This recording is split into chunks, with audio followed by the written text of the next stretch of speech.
The United Republic of Tanzania is a multi-party republic consisting of the mainland region and the semi-autonomous Zanzibar archipelago, whose main islands are Unguja, Zanzibar Island, and Pemba.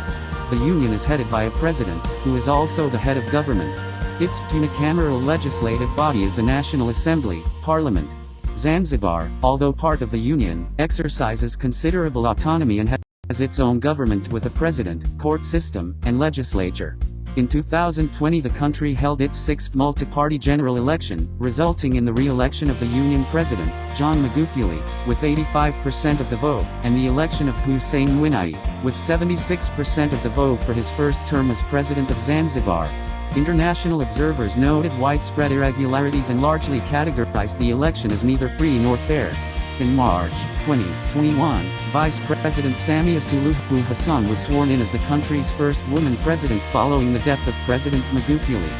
Under the union's Ministry of Home Affairs, the Tanzania Police Force has primary responsibility for maintaining law and order. The Field Force Unit, the Special Police Division, has primary responsibility for controlling unlawful demonstrations and riots. The Tanzania People's Defense Forces include the Army, Navy, Air Force, and National Services. The Defense Forces also have some domestic security responsibilities and report to the Ministry of Defense and National Service. Civilian authorities maintained effective control over the security forces. There were reports that members of domestic security forces committed numerous abuses.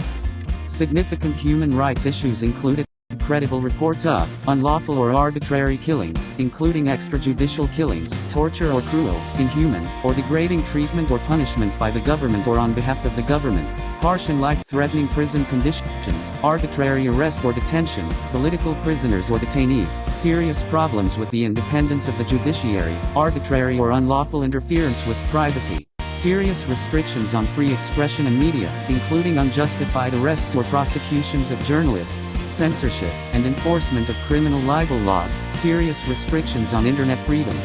substantial interference with the freedom of peaceful assembly and freedom of association, including overly restrictive laws on the organization, funding, or operations of non-governmental organizations and civil society organizations, refoulement of refugees to a country where they would face a threat to their life or freedom or other mistreatment of refugees that would constitute a separate human rights abuse. Inability of citizens to change their government peacefully through free and fair elections, serious and unreasonable restrictions on political participation, serious government corruption, lack of investigation of and accountability for gender-based violence, including domestic or intimate partner violence, sexual violence, child, early, and forced marriage, female genital mutilation, cutting, and other forms of such violence, sexual exploitation and abuse by peacekeepers, crimes involving violence or threats of violence targeting persons with disabilities, members of national racial ethnic minorities, or indigenous people, crimes involving violence or threats of violence targeting lesbian, gay, bisexual, transgender,